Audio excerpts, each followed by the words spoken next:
Bonsoir frères et sœurs, merci pour votre présence. Nous sommes en direct sur TV et Radio de Vie. Il est 20h, enfin il est 19h15, pardon. Et nous sommes en direct sur TV et Radio de Vie. Voilà, donc le Seigneur est bon.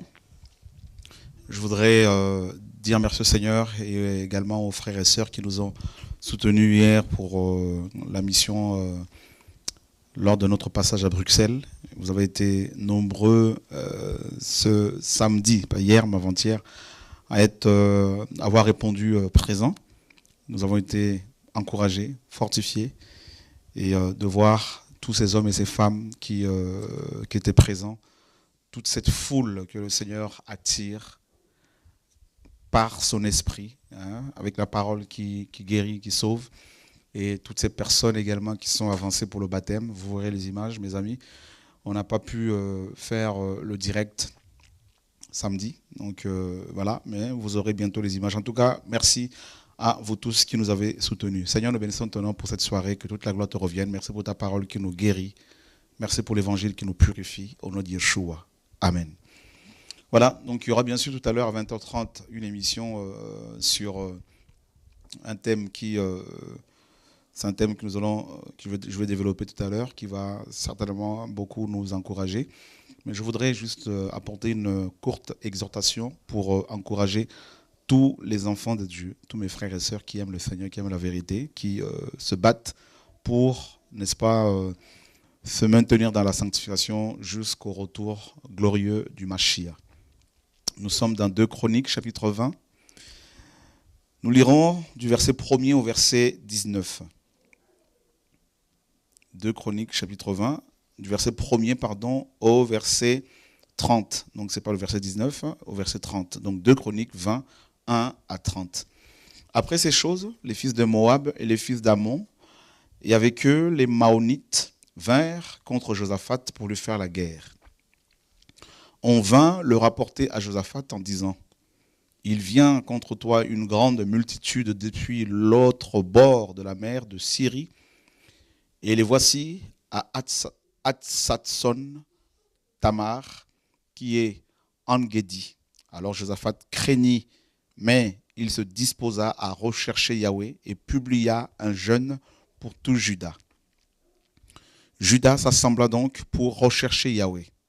On vint même de toutes les villes de Juda pour chercher Yahweh.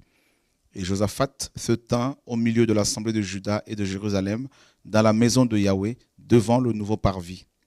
Il dit: Yahweh, Dieu de nos pères, n'es-tu pas Dieu dans les cieux, toi qui domines sur tous les royaumes des nations?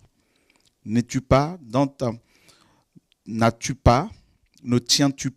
ta main la force et la puissance, de sorte que nul ne peut résister? N'est-ce pas toi, ô notre Dieu, qui a dépossédé les habitants de ce pays devant ton peuple d'Israël et qui l'a donné pour toujours à la postérité d'Abraham qui t'aimait? Ils y ont habité et t'y ont bâti un sanctuaire pour ton nom en disant: s'il arrive quelque malheur, l'épée, le jugement, la peste ou la famine, nous nous tiendrons devant cette maison et en ta présence, car ton nom est en cette maison. Et nous crierons à toi dans notre détresse, et tu exauceras et tu délivreras.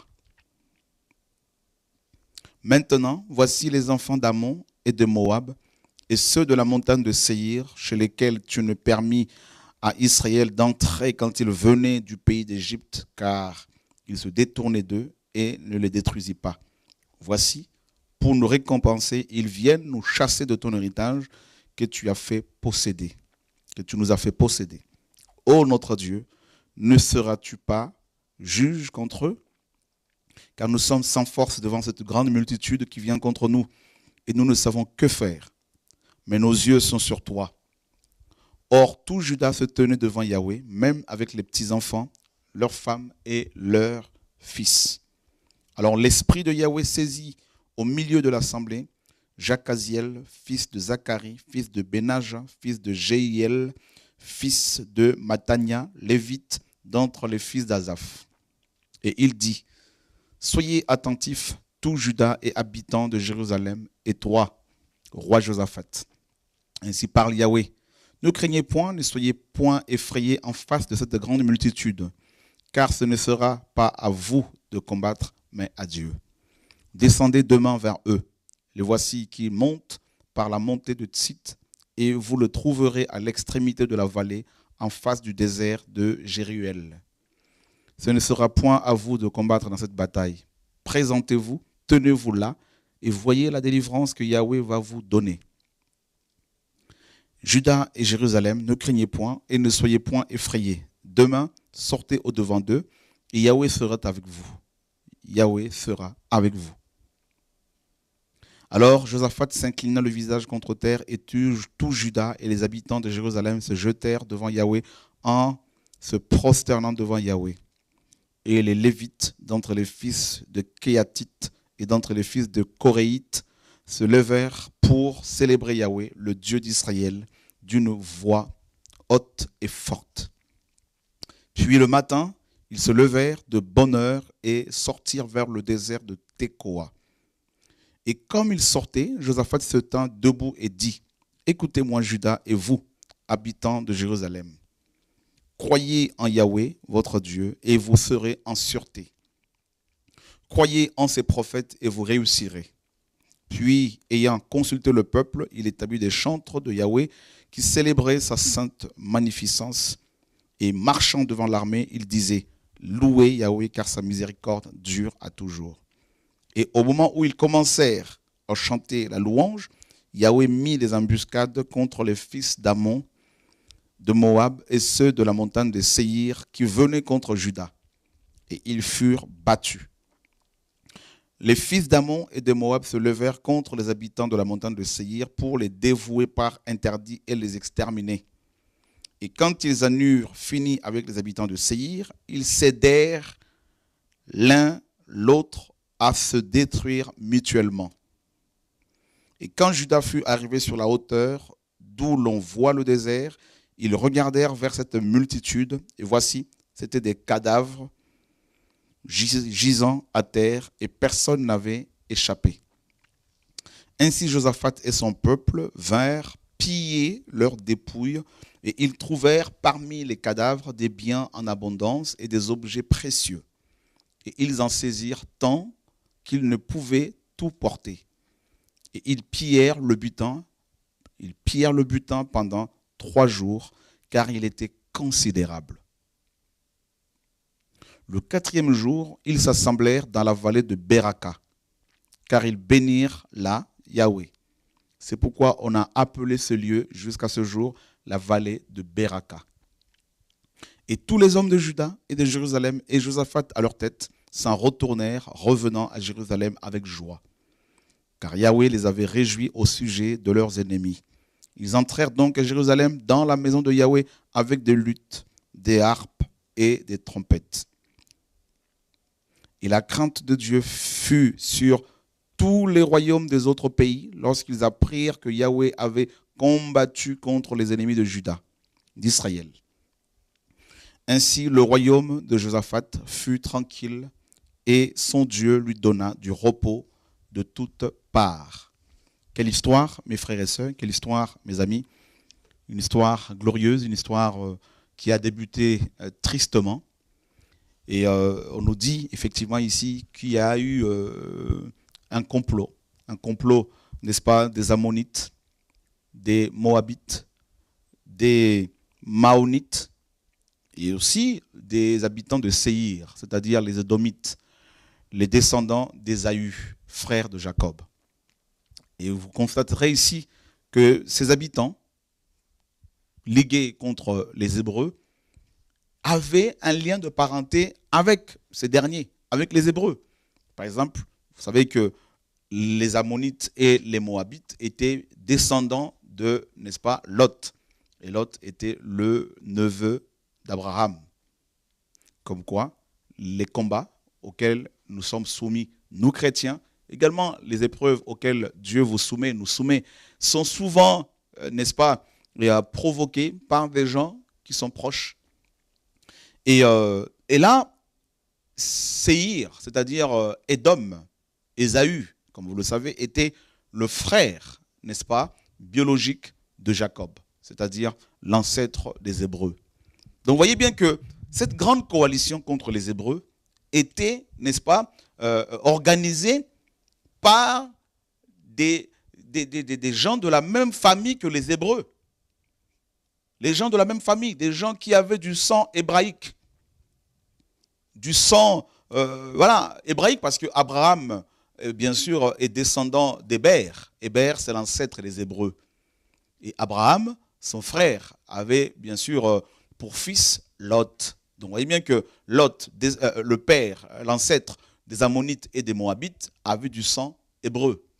Et Séhir, n'est-ce pas, c'est-à-dire Édom, ou encore les habitants, les descendants d'Ésaü. Ésaü avait du sang hébreu, car il était le fils de Jacob.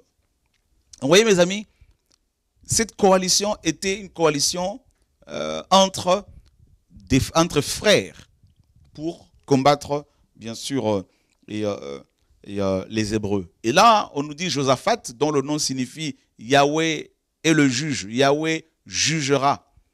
Josaphat, ce roi, n'est-ce pas, un roi fidèle, un roi intègre, un roi qui acceptait de marcher selon les principes de Dieu.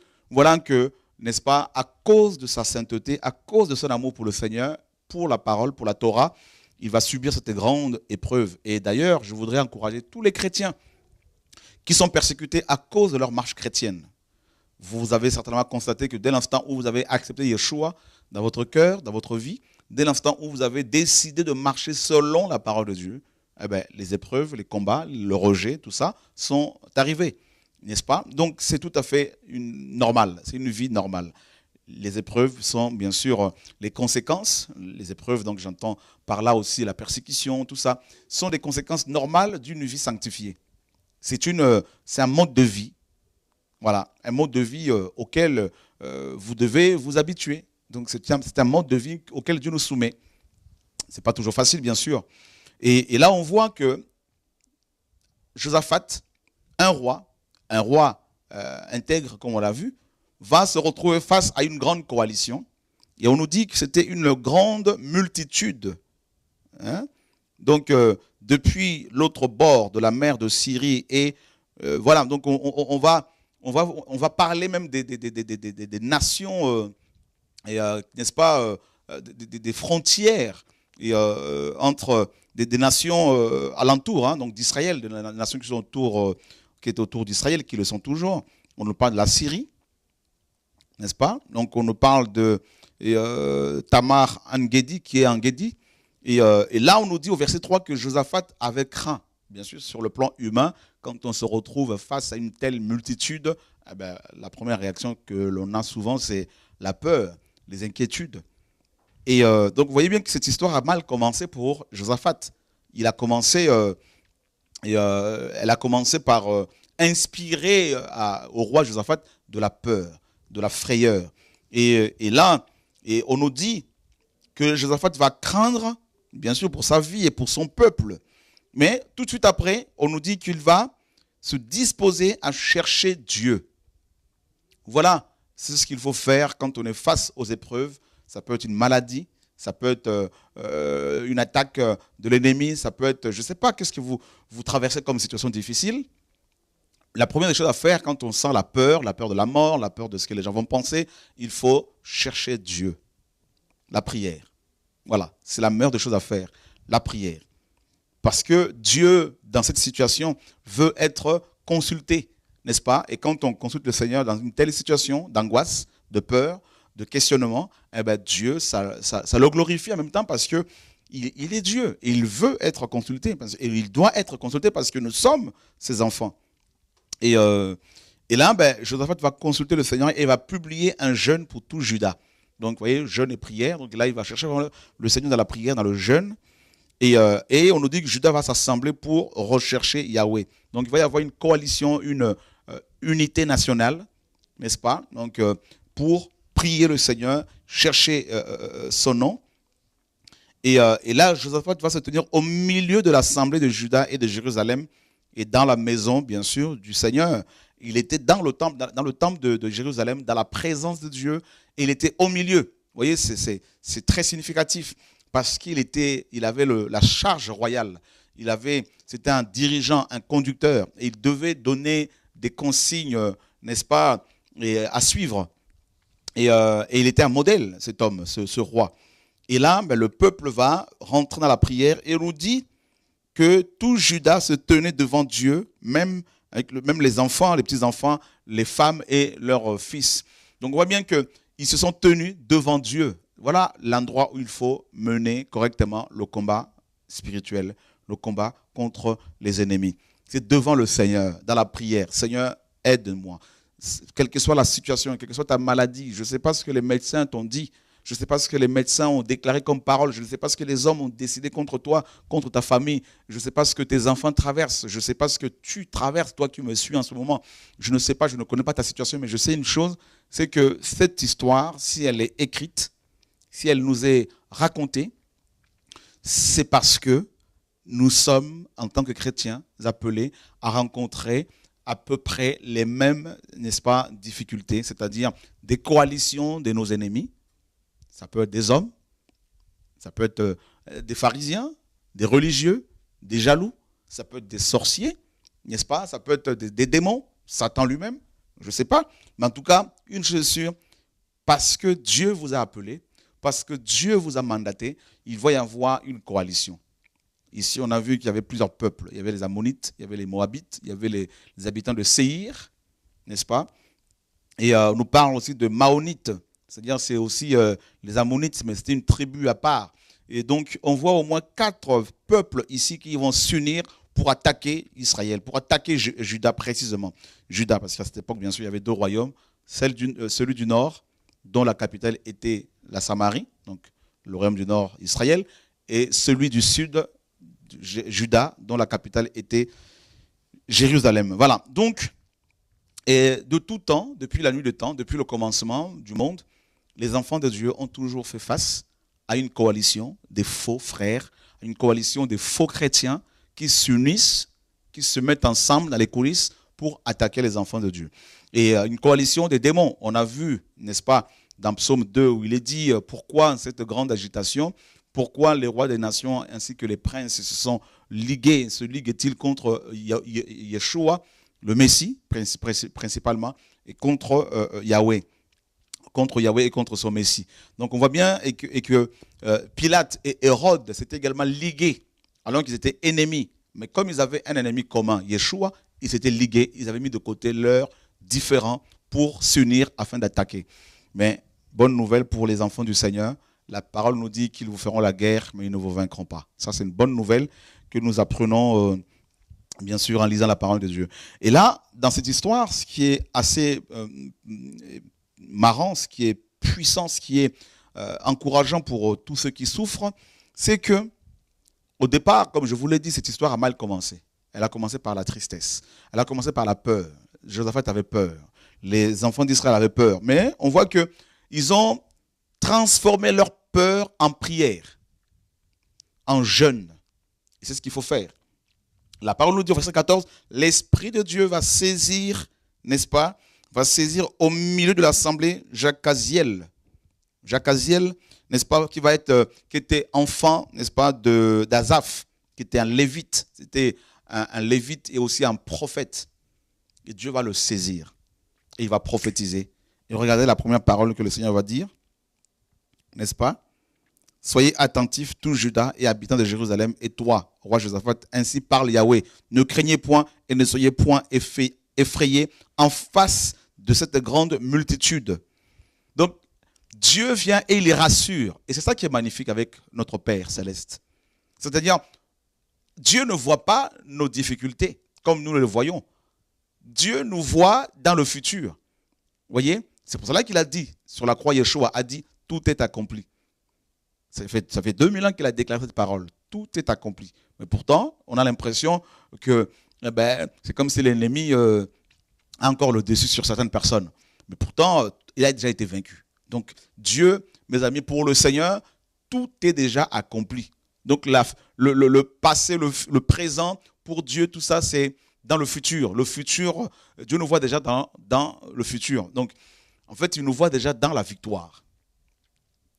Si vous êtes malade, Dieu ne vous voit pas, bien sûr, malade, Dieu vous voit déjà guéri parce que la parole dit que par les meurtrissures de Yeshua, nous avons la guérison. Donc vous voyez, Dieu voit ses enfants libres, il voit ses enfants délivrés, guéris, restaurés.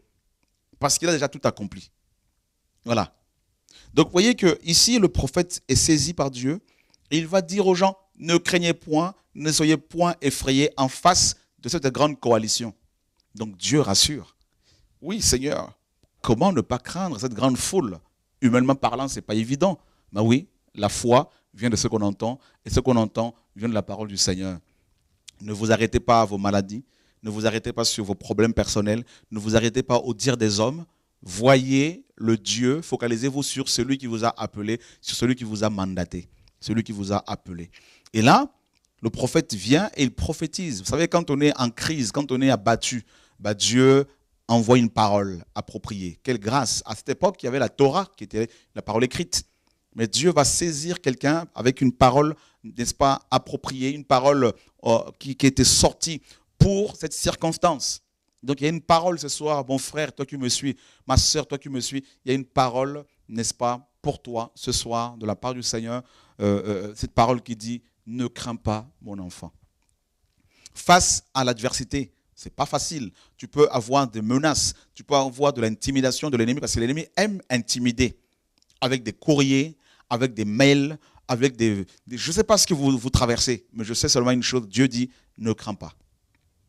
Il faut garder le repos, il faut garder le calme, il faut garder la paix. Il ne faut pas sortir de la paix, il ne faut pas être dans l'agitation. Vous savez, nous les enfants de Dieu, nous ne pouvons pas nous agiter, nous ne nous agitons jamais.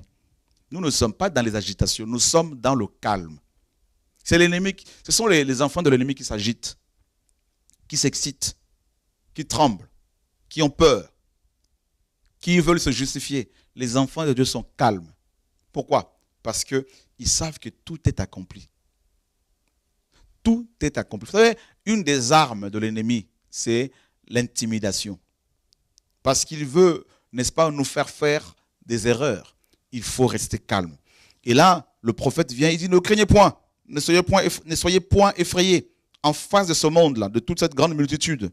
Ce n'est pas vous qui allez combattre.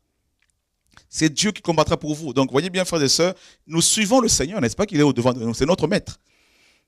Le berger marche devant nous et c'est nous qui nous le suivons. Donc, les obstacles qui sont devant nous, les épreuves, les combats, les problèmes, ne sont pas nos problèmes. En fait, c'est Dieu qui les règle. C'est vrai que sur le plan humain, comme on ne voit pas physiquement Dieu, on peut être secoué, on peut être intimidé, mais il faut se ressaisir. Ressaisis-toi mon frère, ressaisis-toi ma soeur, ressaisissez-vous, soyez fortifiés, ressaisissez-vous, voilà. Laissez Dieu se glorifier, donc Dieu marche au-devant de vous, restez en prière, restez dans l'adoration. C'est ce que ce peuple avait fait. Et là, mes amis, on nous dit qu'ils vont, après que le prophète ait prophétisé, Dieu va donner des démarches à suivre. Il va dire au verset 16, descendez demain vers eux. Descendez. Vous vous rendez compte, frères et sœurs? Humainement parlant, ils auraient dû se cacher. Parce qu'ils étaient effrayés. Mais Dieu dit maintenant, soyez fortifiés. Ils ont retrouvé la force. Alors, descendez maintenant vers eux. C'est-à-dire, attaquez. Waouh! Attaquez. Notre Dieu est le Dieu des armées. Il n'est pas un peureux. Ce n'est pas un pleutre. Nous n'avons pas un petit Dieu. Nous avons le Dieu Tout-Puissant avec nous. Et la parole nous dit dans Psaume 74, avec Dieu, n'est-ce pas, nous allons faire des exploits. Nous ferons des exploits. Frères et sœurs, c'est magnifique. Et là, descendez. C'est-à-dire, il y a eu un temps de prière, de retrait. Là, ils ont cherché la face du Seigneur. Ils se tenaient devant Dieu. Ça, c'est la première des choses à faire. Quand on est face à une maladie, face à une attaque, à une agression, face aux critiques, aux murmures, on se tient devant Dieu et il nous donne des directives. Et une fois qu'on a remporté le combat dans la présence de Dieu, maintenant il nous dit, descendez maintenant. Là, c'est pourquoi? C'est pour aller justement, tout simplement, aller prendre sa bénédiction. Pourquoi? Parce que vous allez voir, cette histoire, elle s'est bien terminée. Elle a commencé par la frayeur, elle a commencé par la peur, et elle se termine par, mes amis, la joie. Et c'est ça qui est magnifique avec le Seigneur. Et là, qu'est-ce qui se passe? Eh bien, le peuple descend. Et là, on nous dit que Au moment où ils ont commencé le chant de louange. Voilà, donc dans les épreuves, louons Dieu. La louange. Apprenons à louer Dieu dans les épreuves, dans les difficultés. Là, le peuple, mes amis, ils sont descendus sur le terrain de la guerre. Ils ont commencé à louer Dieu avec les instruments de musique, à louer le Seigneur. Et la parole nous dit, n'est-ce pas, Dieu va, au moment où ils ont commencé la louange et le chant, Dieu va mettre des embuscades contre les fils d'Ammon, de Moab et ceux de la montagne de Séhir qui venaient contre Juda. Et ils furent battus. Et la Bible nous dit, les fils d'Ammon et de Moab se levèrent contre les habitants de la montagne de Séhir pour les dévouer par interdit et les exterminer. Donc, entre eux, il y a eu la guerre. Vous voyez, c'est ça qui est magnifique. C'est-à-dire, à un moment donné, les gens qui vont se coaliser contre vous, qui vont se mettre ensemble contre vous, entre eux-mêmes, comme ils ne sont pas d'accord. Ils ne sont pas d'accord entre eux. Il ne faut pas croire. Ils ne sont pas d'accord à 100%. Il y a des choses qui se reprochent, mais comme ils ont un ennemi commun, ils vont oublier provisoirement leurs conflits, leurs divergences. Mais ne vous inquiétez pas, Dieu va, n'est-ce pas, les amener à se battre entre eux. Comme il est dit dans Ésaïe 19, 2. Dieu dit, j'armerai l'Égyptien contre l'Égyptien. Ils combattront royaume contre royaume, peuple contre peuple, frère contre frère. Ils vont s'achever. Et c'est exactement ce qui s'est passé ici. Les habitants de Moab et d'Ammonites, comme ils étaient frères, les descendants de Lot, ils vont se liguer maintenant contre les habitants d'Édom, hein, les descendants d'Ésaü, frères de Jacob. Ils vont décapiter tous ces gens. Quand ils ont fini, la Bible nous dit, et quand ils en eurent fini avec les habitants de Séhir, ils cédèrent l'un l'autre à se détruire mutuellement. Quand ils ont fini avec les habitants d'Édom, ils vont céder. Et l'hébreu dit effectivement se secourir, céder, s'entraider. Ils vont céder, ils vont se soutenir l'un et l'autre pour se détruire. Et ça, c'est fort. C'est-à-dire, ils vont retourner leurs épées, hein, les uns contre les autres. Donc, ils se sont mangés eux-mêmes, ils se sont détruits eux-mêmes. Frères et sœurs, c'est ça qui est magnifique.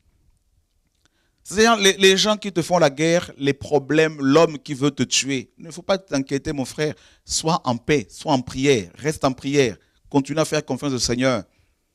Et tu vas voir ce que Dieu va faire. Et là, ils se sont aidés, ils se sont détruits eux-mêmes. Et quand ils ont fini de se détruire, et qu'est-ce qui s'est passé? On nous dit, ainsi Josaphat et son peuple vinrent pour piller leurs dépouilles, et ils trouvèrent parmi les cadavres des biens en abondance et des objets précieux. Donc, ils ont détruit tous ces gens, ils se sont détruits eux-mêmes, et Josaphat est venu avec son peuple, et qu'est-ce qu'ils ont fait?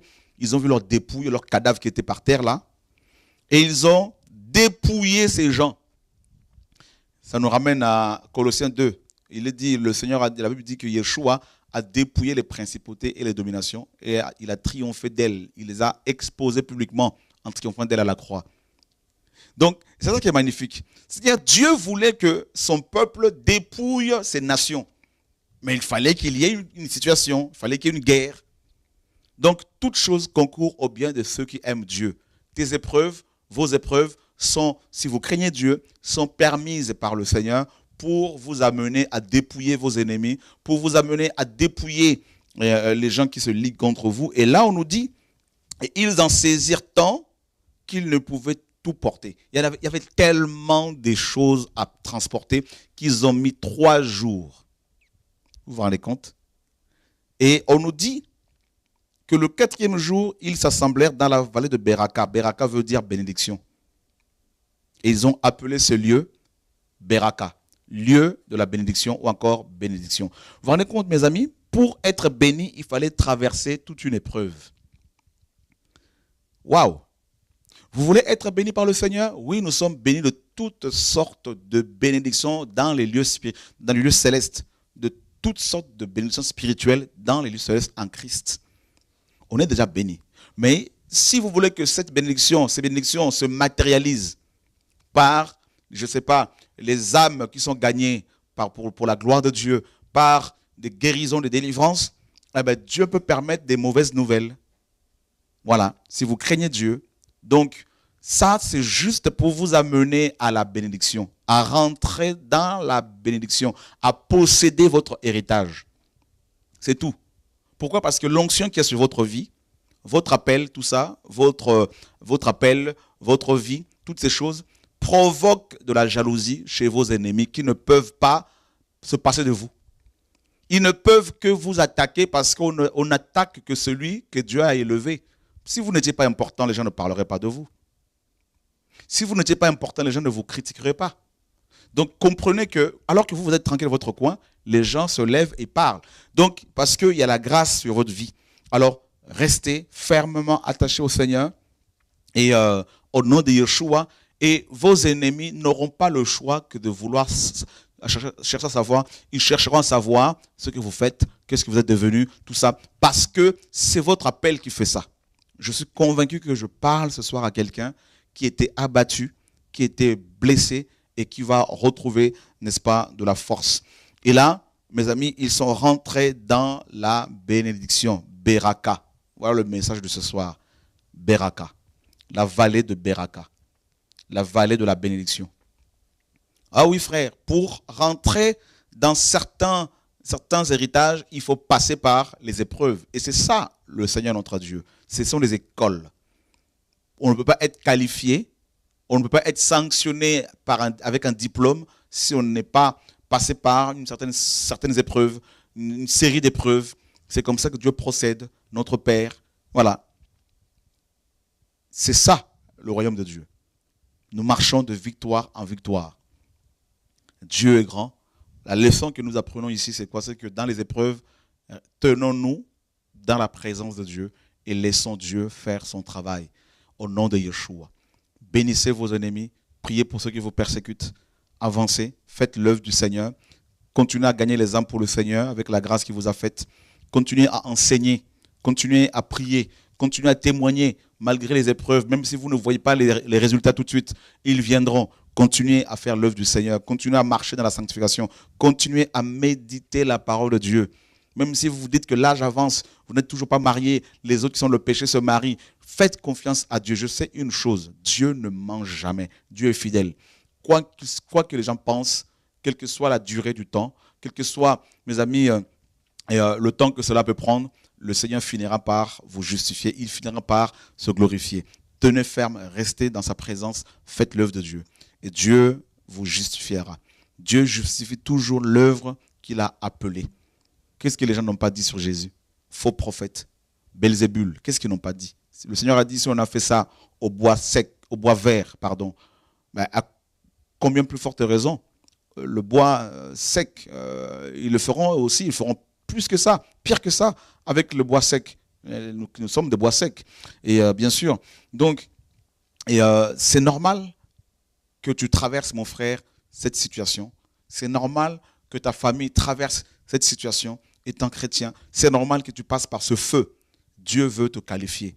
Dieu veut vous qualifier. Dieu veut vous amener n'est-ce pas, de la confusion à la joie. Il veut vous amener de la peur, n'est-ce pas, à la proclamation glorieuse de son nom. Louez Dieu dans toutes les circonstances. Glorifions le Seigneur, magnifions son nom. Et surtout, faites exactement ce que Dieu vous dit de faire. Exactement. Faites l'œuvre. Je sais une chose, la semence que Dieu a mis en vous, que le Seigneur a mise en vous, personne ne peut la détruire. Personne. Au contraire, cette semence-là, elle ne fera que germer, germer, germer, germer, et vos ennemis seront obligés de constater l'œuvre qui se fait. Obligés. Alors faites l'œuvre du Seigneur au nom de Yeshua. Que Dieu soit béni. Et nous avons un Dieu qui parle. Il donne des songes à son peuple. Il montre qui est qui. Soyez fortifiés, mes amis. Je vous donne rendez-vous dans quelques minutes à 20h30 pour une émission spéciale. Au revoir.